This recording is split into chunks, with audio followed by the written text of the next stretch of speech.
Good morning. This is Pastor John once again from my house. And we're moving right along. We're in Daniel chapter 6, verses 12 to 14. And this is about the Daniel being thrown into the den of lions, not because he did anything wrong, but because he was set up. There was a trap set for him.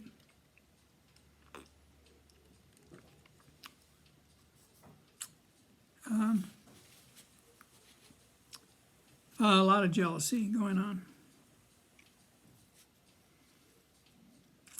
No matter what Satan had or has planned, God can overrule it by his sovereignty.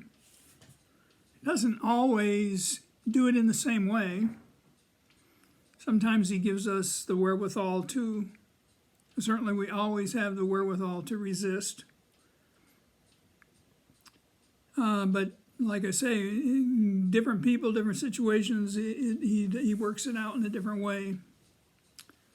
But he's always there for us. He never leaves us or forsakes us. That's been his promise right from the very beginning.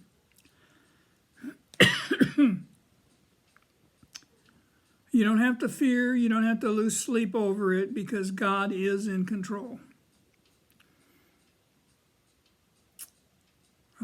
Satan had used the envy and pride of the king's nobles and his advisors to try to bring Daniel down.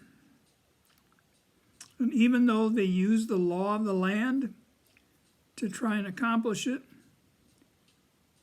it wasn't what God had in mind, and so therefore he gave him a way to escape it.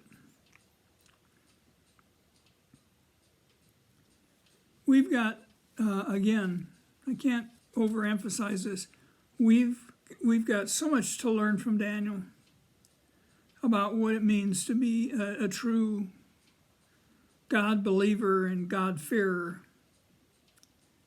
And no matter what comes up, no matter what temptation there is, we just have to constantly remind ourselves that God is in the middle of this. It's not happening by accident. God doesn't say, whoops, didn't see that one coming.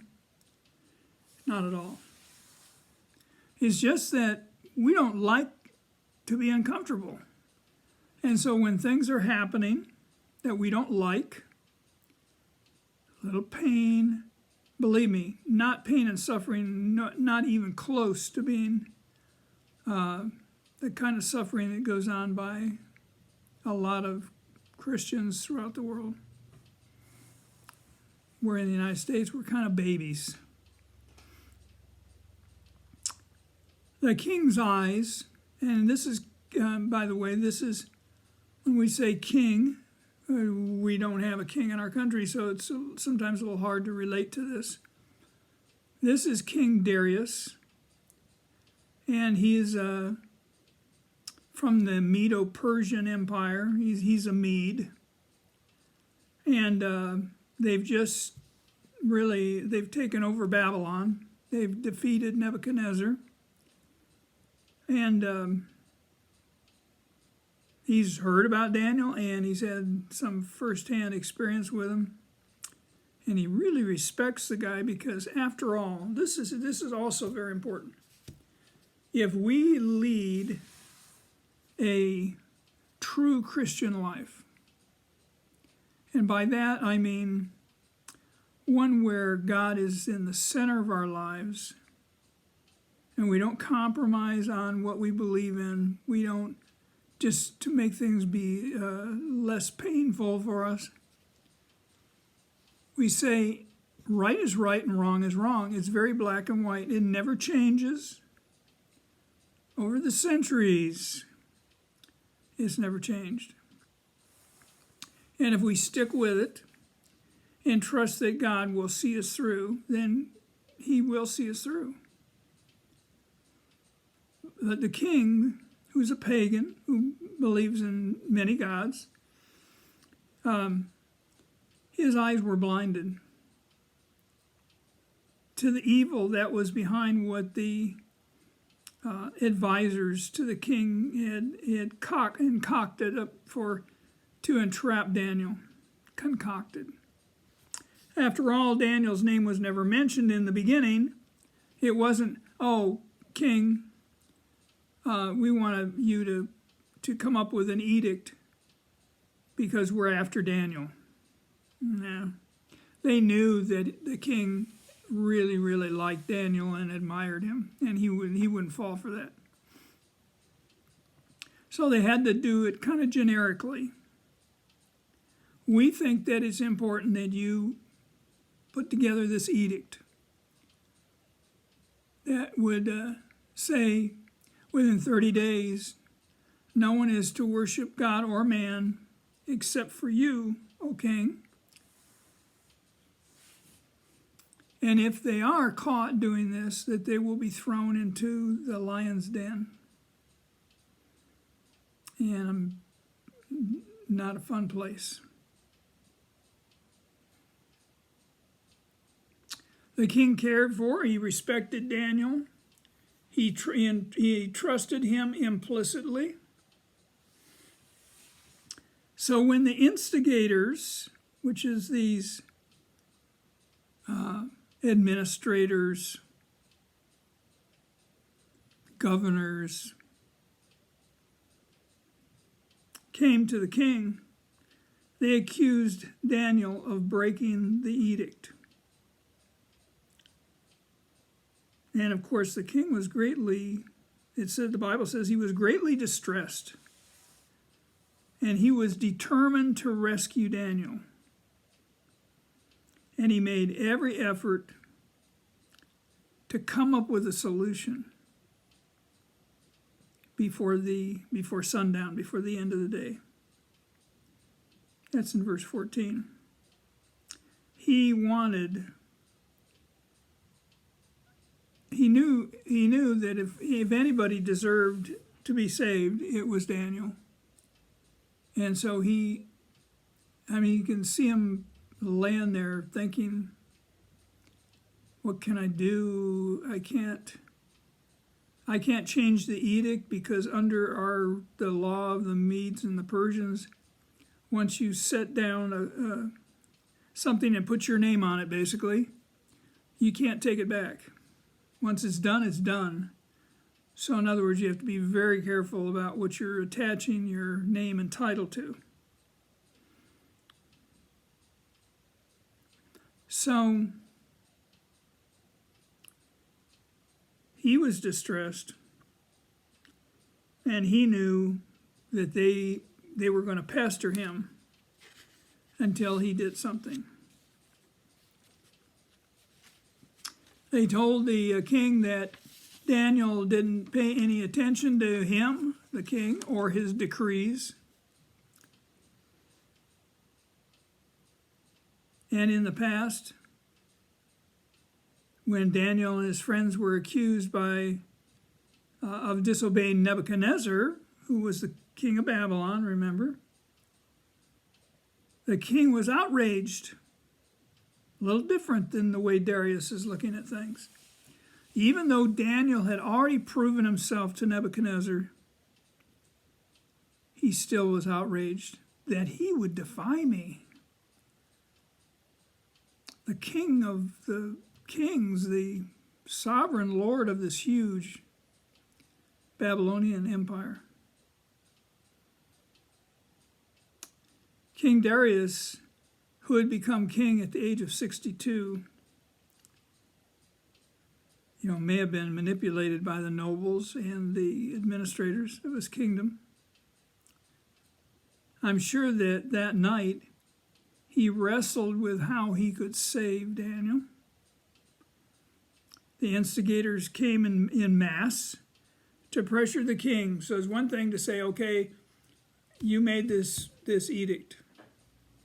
but it's not a done deal until you sign it, which basically meant putting your seal in hot wax on the document.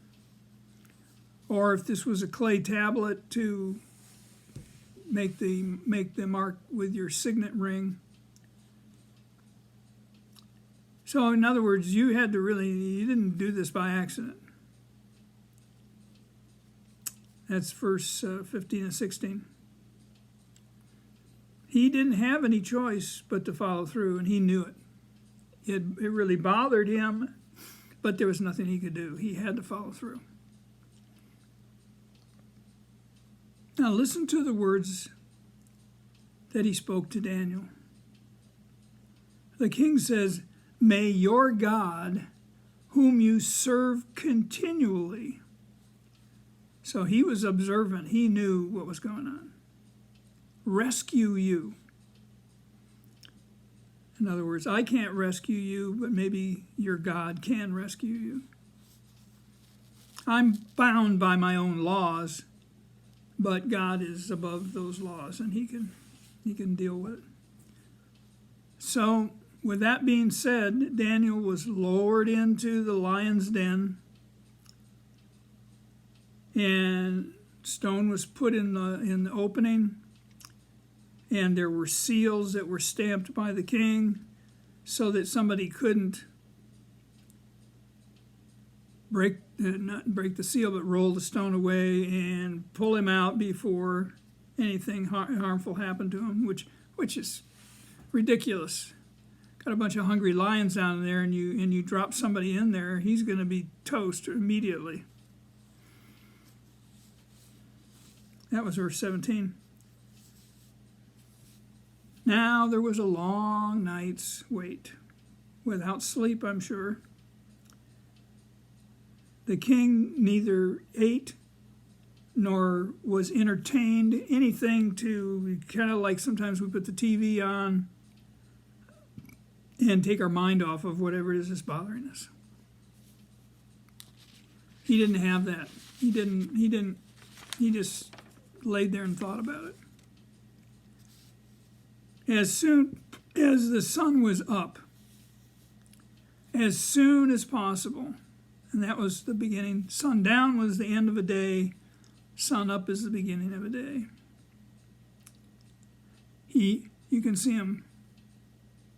He's waiting for that sun to come up, because then he can hurry down to the lion's den and see what happened. I think he kind of had an inkling, but seeing is believing, right? He was in anguish as he called out, "Daniel, servant of the living God, has your God, whom you serve continually, been able to rescue you from the lions?" Of course, if he got an answer, he'd know he'd been rescued, I guess. Verse 20. He calls Daniel the servant of the living God. I'm sure that King Darius recognized that the gods that traditionally they worshipped, Marduk and the rest that in that particular area of the country, of the world, that they weren't alive. Whatever Daniel was doing, his example, he was having a great result. So prepare to be surprised, O king. Daniel answered, "O king, live forever." Typical response. "My God sent his angel, and he shut the mouths of the lions.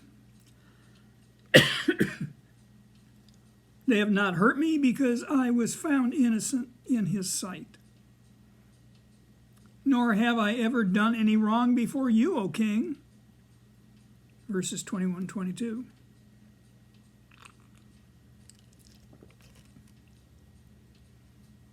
It was celebration time, and the king was overjoyed, and he gave orders to remove Daniel. They found that he had no wounds on him, not even a scratch, because he trusted God to protect him.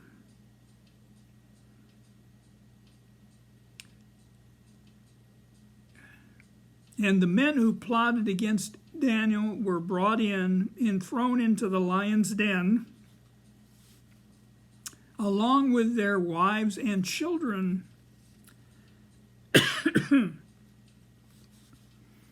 Verse 24.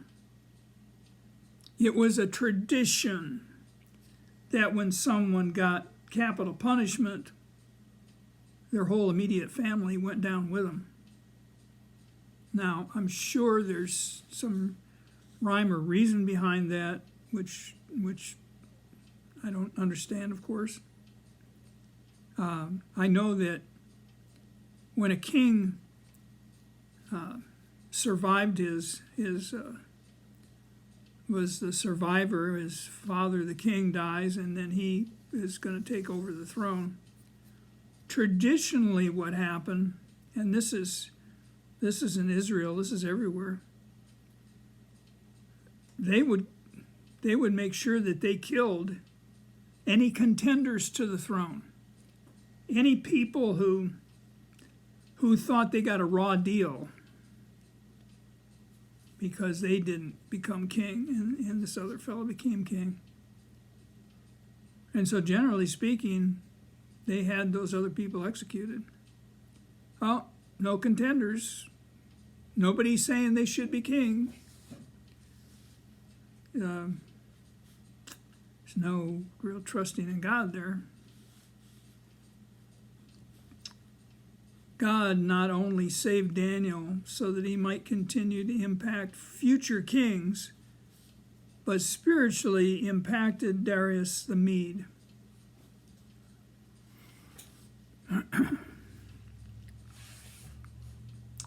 I can't tell you how important, as a follower of Christ, how important your example is.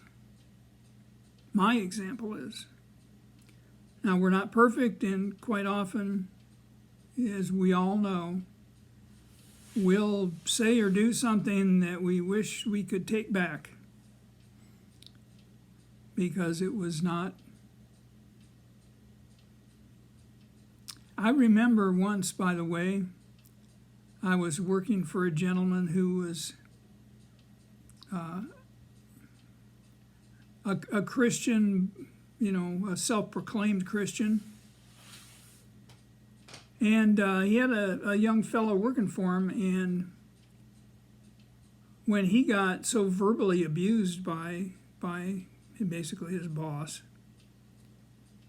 he said to me, after he was not in earshot of his boss, he said, if that's what being a Christian is, I don't want any part of it. In other words, if you can say you're a Christian and then treat the other person like crap,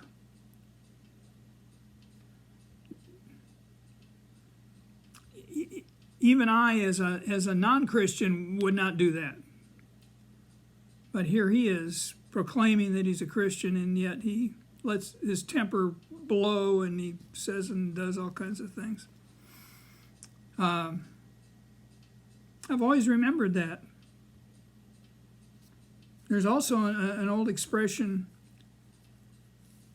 you only get one chance at making a first impression. So when you're meeting somebody for the first time, it's important. It's very important that you say what you mean and you mean what you say. And that a person, when you say a person's word is their bond. In other words, it's the security. Whatever you say, you didn't have to have it in writing and whatever. You just you shake hands on it and say, okay, done deal. Now, I'm not suggesting that there are some deals where it's very important for clarity to have everything written down with details so there's no misunderstanding. It's not a matter of you're not trusting somebody, it's just a matter of people misunderstand what you say. Now, that's not what we're talking about here. Daniel, from the very beginning that he got involved in, by the first time that he got drug off from Babylon, I don't know how old he was at the time, maybe 15, 16 years old, he and his buddies, and he immediately was faced with the temptation to make it easy on himself. Go along with the program. Go along to get along. He very diplomatically, he said, I can't do this. This is against what I believe in. And I'm talking about the diet that they wanted these boys to eat. Food offered to idols. It's very interesting. Paul writes that idols, when you worship an idol, you're worshiping a demon, because you're certainly not worshiping God. And that's kind of an important thing to, certainly, Daniel got it. He understood.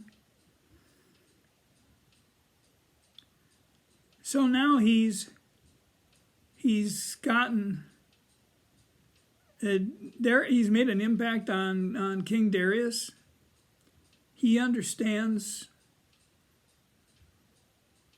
He might, if he was honest, say, I don't know that I buy into all of the stuff that he believes in, but I got to admire his honesty, and I've got to admire the fact that he's willing to take a stand for what he believes in. And in this country right now, we need to take a stand for what we believe in.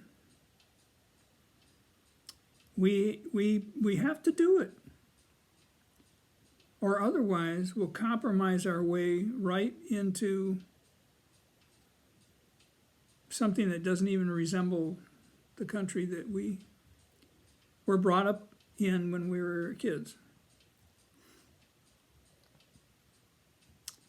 And God is not pleased. He wants us to take a stand for truth. And his word is truth. He wants us to take a stand and not sway from it. And he will honor the way we view things if we'll just take that stand. You don't have to be perfect. I'm sure. No, if you're a human being, you've made errors in judgment. But he knows. He looks inside of our heart, and he knows. He knows we're trying. And he knows that we're not willing to compromise on the truth. And well, there's so many examples. And when you're in a position of power, let's say you're a congressman or a senator or a local government official, and you're trying to please everybody, which is impossible to do. You have to stick with your values, which hopefully is the reason you got elected in the first place. Godly values. There's going to always be people that are going to disagree with you no matter what. Stick with your values. God will honor that. God is very good about changing the hearts and minds of people.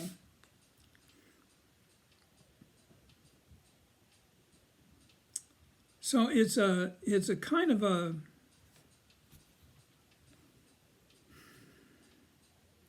it means that we have to make some effort. This is not something that we're going to do automatically. In the very beginning, we may struggle with even determining what's right and what's not right, even though, it's right down to it. God's more than willing to straighten that out for us. We have a conscience, after all. But as you get older in your faith, you find yourself saying, I've been down this road before. I've faced this type of temptation before, or this decision needed to be made before, and this is what I did, and this is how God came through. And it wasn't easy, and there were times when I doubted whether I was doing the right thing or not. I knew it was the right thing, but just looking ahead and seeing what you're letting yourself in for. But when you did it, the next time it got so much easier to take that stand. And so it's at times like that it sounds kind of trite, but it's so true that we're working for the day when we stand before Christ. And he says, well done, good and faithful servant. Enter into my rest. That's what we want to hear. Daniel certainly heard it.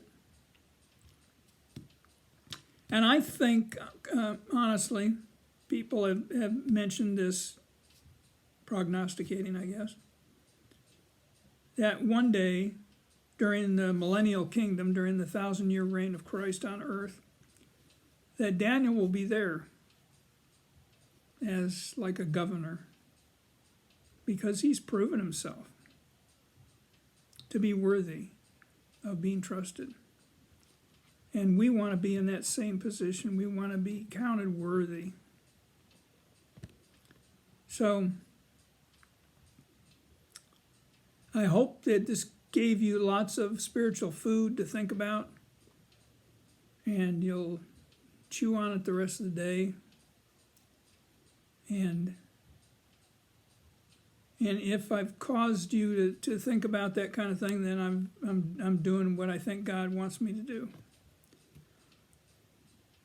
So with that said, I wish you a pleasant afternoon, and God bless you in your walk. Amen.